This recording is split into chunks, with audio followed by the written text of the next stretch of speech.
David. Let me start. Well, by the way, do you like Mr. President or Mr. Trump? You can call me anything you want. I'll call you Mr. You've known President. me a long time. Wonderful. Let's start with the Supreme Court.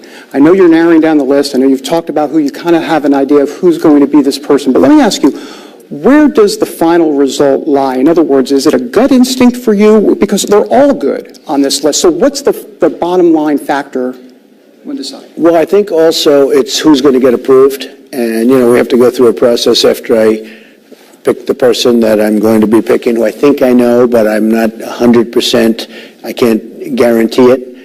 We're doing some further checking. The vetting, they call it the vetting process, and the vetting process is very, very strong.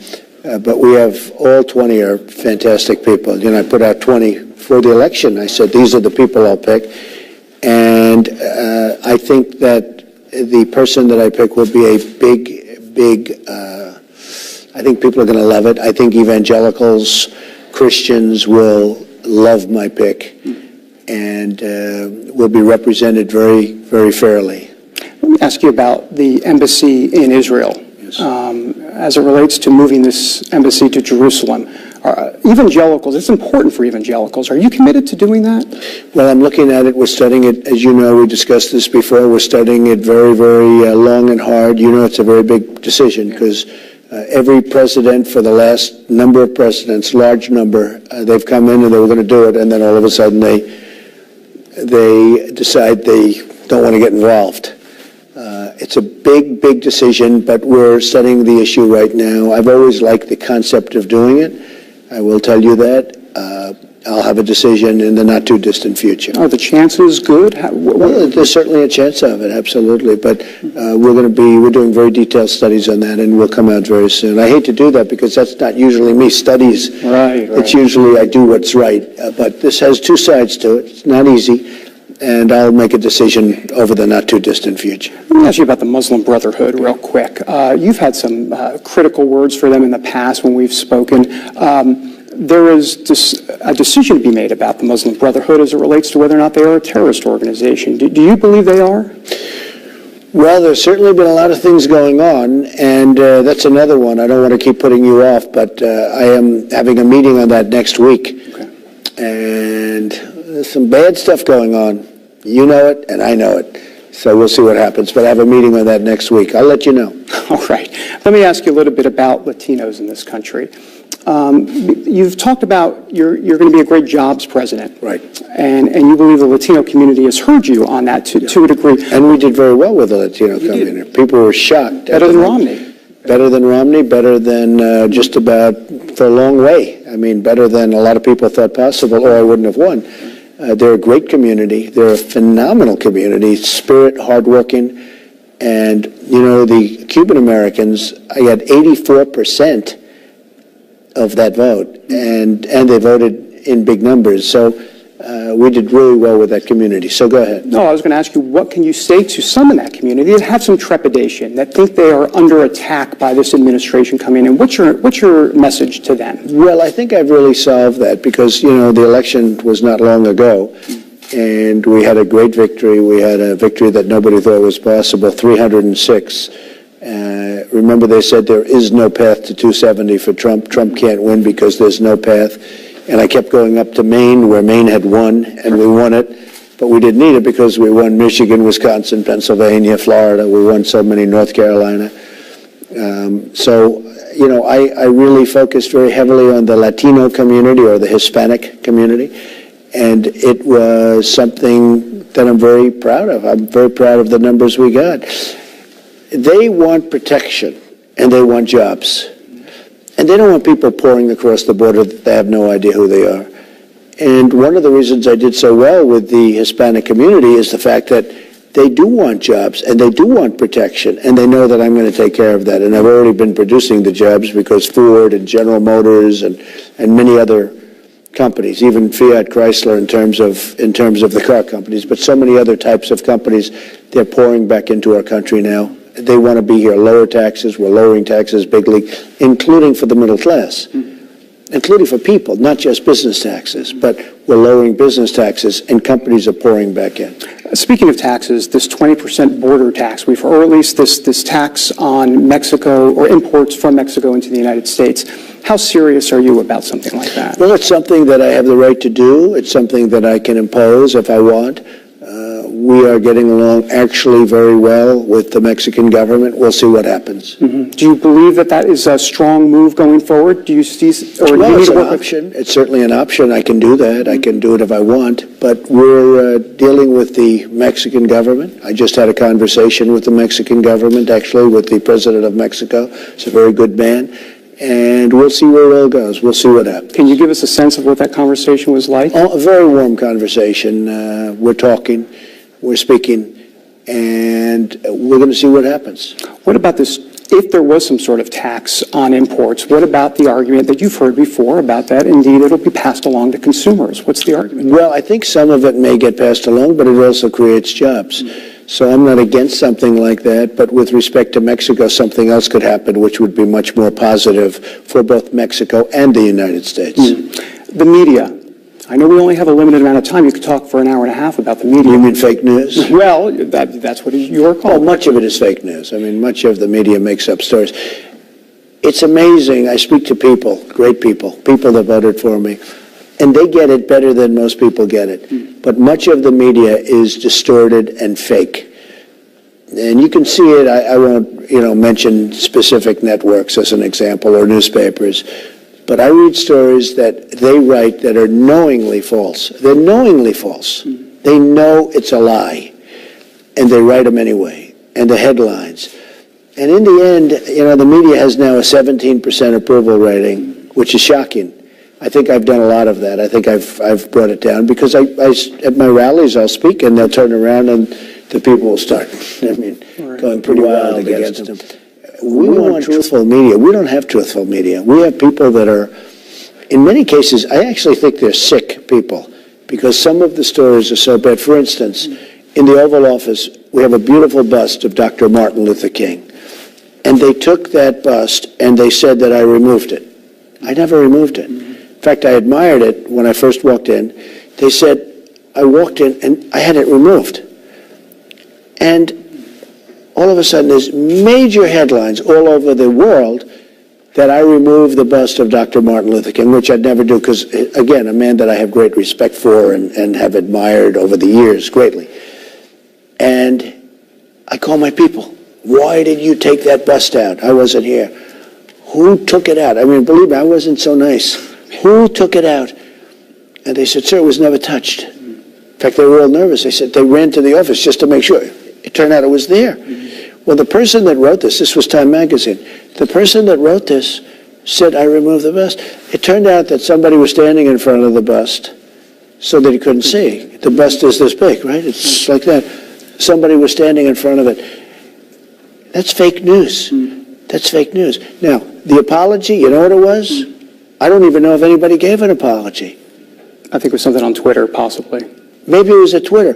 I had headlines all over the world. And I'll tell you, it's a very serious thing because what they're doing is they're saying I'm a racist. See, they're not saying I removed the bust. They're saying I'm a racist. That's fake news. These people are bad people. Steve Bannon, one of your top advisors, just the other day to the New York Times, called the media the opposition party. Do you believe that? I think to a large extent they're much more capable than the other side. I think the media, I think the media is the opposition party in many ways, and I think that, and I'm not talking about all media. I know people like yourself, but I know people in the media that I have tremendous respect for. I respect them as much as anybody. So I'm not talking about everybody, but a big portion of the media, the dishonesty, the total deceit and deception makes them certainly partially the opposition party, absolutely. I think they're much more capable than the opposition party. The opposition party is losing badly. Now, the media is on the opposition party's side. And I actually said to myself, I say, they treat me so unfairly, it's hard to believe that I won. But the fortunate thing about me is I have a big voice. I have a voice that people understand. And you see it now. We're bringing back jobs. Ford is making a massive investment now in Michigan. General Motors is going to be making, just magnificent investments. So many other companies are coming back in. But yeah, the media is is a disgrace. And they've called me wrong from the beginning. I mean, New York Times has called me wrong from the I beginning. underestimated you. They actually apologized to their readers. They lost a lot of subscriptions because not because the readers even like me. They said, how inaccurate could you be? Because if you read the New York Times, there was no chance that Trump was going to win. And yet we'd go out there and I'd feel I was going to win based on the crowds. You saw the crowds better than anybody. So it's a very interesting fact. Let me switch gears, and it wouldn't be an interview between us if I didn't ask a God question, if you will. How has that spiritual journey been for you, especially being here and knowing the gravity of the office? Do you feel the need to pray more? Where are you on that? Well, I tell you what, I've always felt the need to pray. So I would say that the office is so powerful that you need God even more, because your decisions are no longer, gee, I'm going to build a building in New York, or I'm going to do that. These are questions of massive life and death, even with regard to health care. We're working very hard on health care.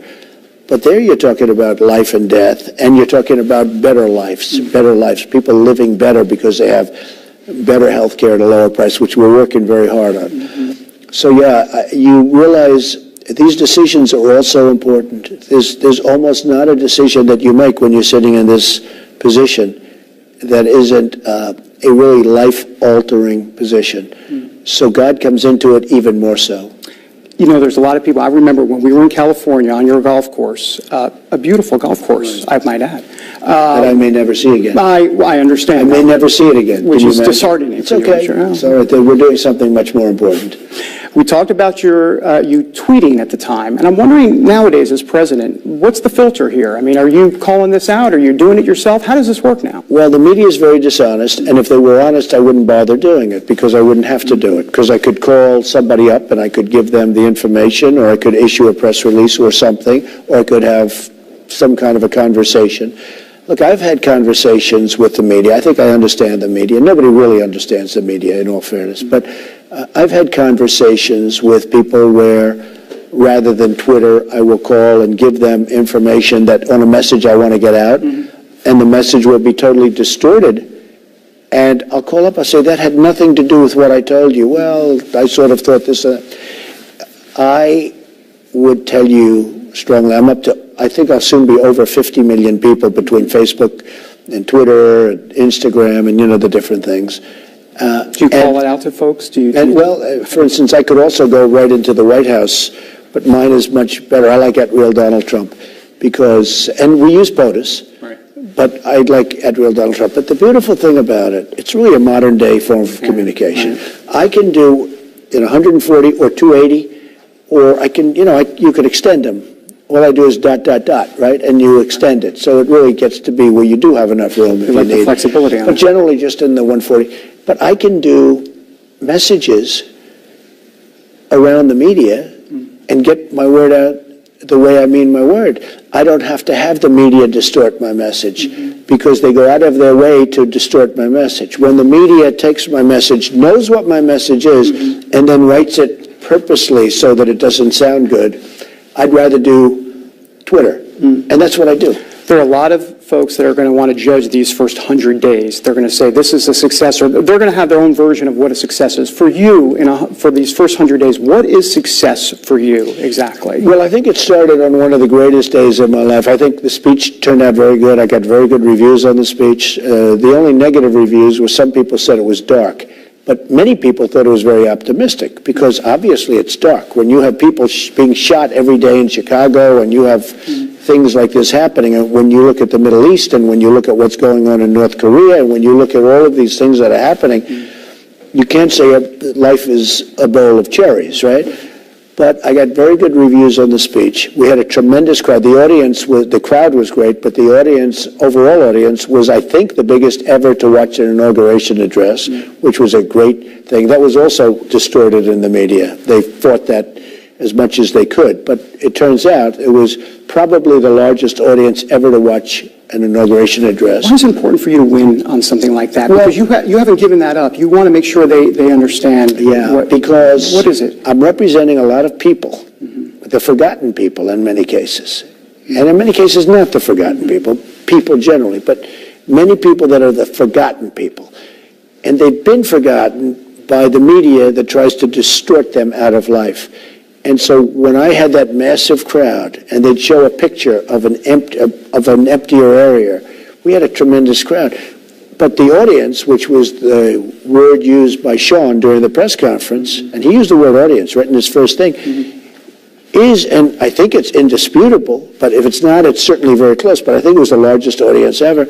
I want the forgotten people to understand that we're not forgotten anymore. And now the Democrats are after those people because, frankly, they can't win an election without those people. So we're wrapping up here, but a couple last questions. On 100 days, is it important for you to have some sort of tax reform bill on your desk, or do you want at least the structure in place? Well, at least the structure, because it takes a certain period of time statutorily. You file, and then you have to wait, and then you file again, and you do something, and you do an amendment. And so there is a structural component and a statutory component. So where you have to wait days, one of those little problems in life, but it's not actually a bad thing. And we also have health care that we're working on. And we're working on other things. And one of the things I said that I'm going to try very hard to get done during my term, and I'll get it done, is the Johnson Amendment for evangelicals, for Christians, for everybody of faith, where we're going to try and end and terminate the Johnson Amendment, which is a disaster for religion, in my opinion. It's a priority for you. It's a priority, absolutely. Okay, last question, because I know we have to run. Persecuted Christians, we've talked about this overseas. The refugee program that, or the refugee changes you're looking to make, as it relates to persecuted Christians, do you see them as kind of a priority here? Yes. You do? Yes, they've been horribly treated. Do you know, if you were a Christian in Syria, it was impossible, at least very, very tough to get into the United States. If you were a Muslim, you could come in. But if you were a Christian, it was almost impossible. And the reason that was so unfair is that everybody was persecuted, in all fairness, but they were chopping off the heads of everybody, but more so the Christians. And I thought it was very, very unfair. So we are going to help them. Mr. President, a pleasure. Thank you for the time. Thank you. Thank you very much.